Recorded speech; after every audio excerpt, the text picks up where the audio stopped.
Assalamualaikum warahmatullahi wabarakatuh. Perkenalkan, nama saya Muhammad Afandi Zerkasi dari Prodi Manajemen. Di sini saya akan menjelaskan tentang fungsi-fungsi manajemen dalam perspektif Islam.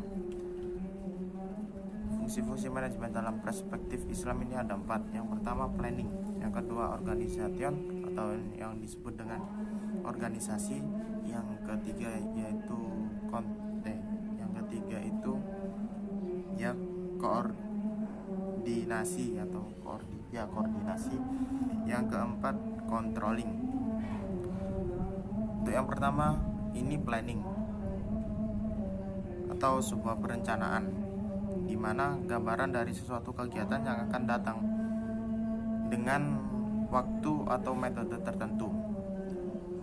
Dalam sebuah hadis atau Nabi bersabda dengan yang artinya, sesungguhnya Allah sangat mencintai orang jika melakukan sesuatu pekerjaan dilakukan secara itqan atau tepat, terarah, jelas dan tuntas. Di sini pengertian dari perencanaan yaitu sebelum kita melakukan suatu manajemen atau melakukan suatu kegiatan, maka kita harus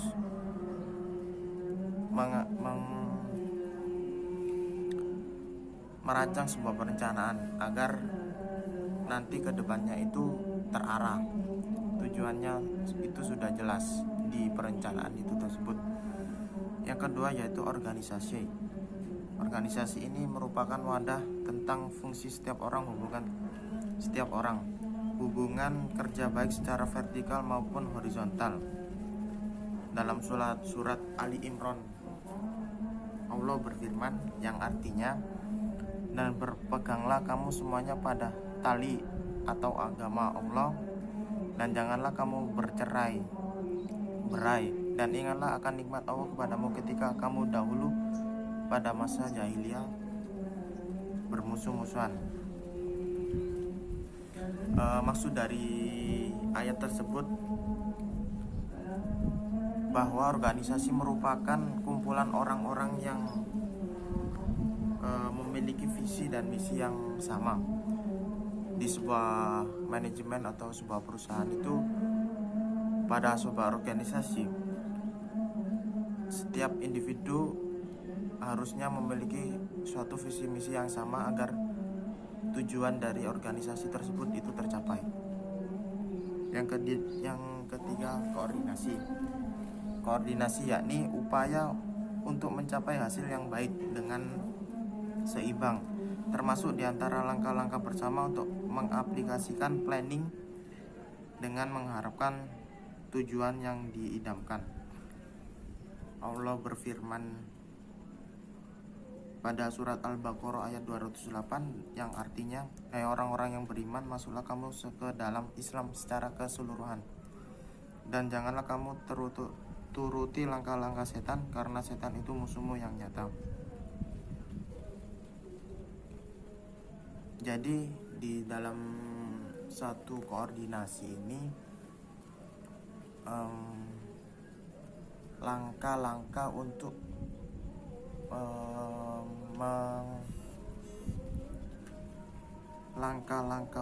menjalankan suatu planning atau menjalankan suatu perencanaan di awal tadi, agar organisasi ini berjalan dengan lancar.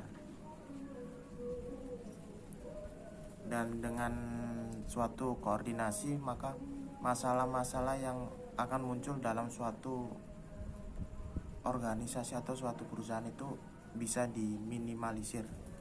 Yang ketiga controlling. Controlling merupakan pengamat dan penelitian terhadap jalannya planning. Dalam pandangan Islam menjadi syarat mutlak bagi pemimpin untuk lebih baik dari anggotanya, sehingga kontrol yang ia lakukan akan efektif. Allah berfirman yang artinya, wahai orang-orang yang beriman, kenapa kamu mengatakan sesuatu yang tidak kamu kerjakan? Jadi suatu controlling ini seorang pemimpin harus mempunyai jiwa kepemimpinannya, ketegasannya, agar bisa mengontrol anak buahnya mengontrol anak buahnya ini dalam artian bila ada yang salah bisa dibenarkan, bisa diarahkan yang baik, bisa diarahkan di jalan yang benar.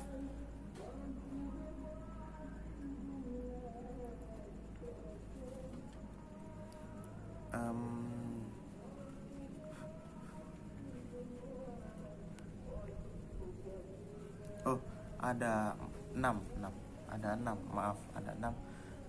Yang pertama itu tadi planning, organisasi, koordinasi, controlling, motivasi, dan leading. Yang kelima sekarang motivasi. Motivasi yaitu menggerakkan kinerja semaksimal mungkin dengan hati sukarela. Masalah yang berhubungan dengan motivasi, Allah berfirman dengan yang artinya dan bahwasanya manusia tidak memperoleh selain dari apa yang diusahakannya. Jadi motivasi ini seorang pemimpin, tugas dari seorang pemimpin harus bisa memotivasi anak buahnya agar yang semula anak buahnya itu malas bekerja, jadi dia rajin untuk bekerja. Seperti itu, singkatnya seperti itu. Leading, yang terakhir adalah leading. Leading itu memimpin segala aktivitas kepada tujuan.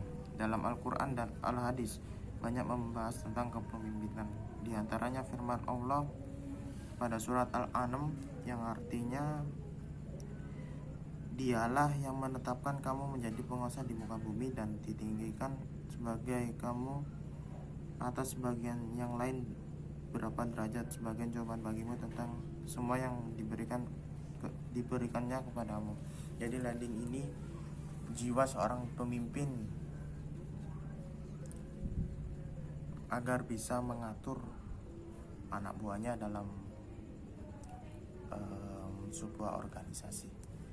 Ya, itu saja yang dapat saya sampaikan. Bila ada salah-salah kata saya mohon maaf. Singkat tapi insya Allah bermanfaat bagi kalian semua. Sekian, wassalamualaikum warahmatullahi wabarakatuh.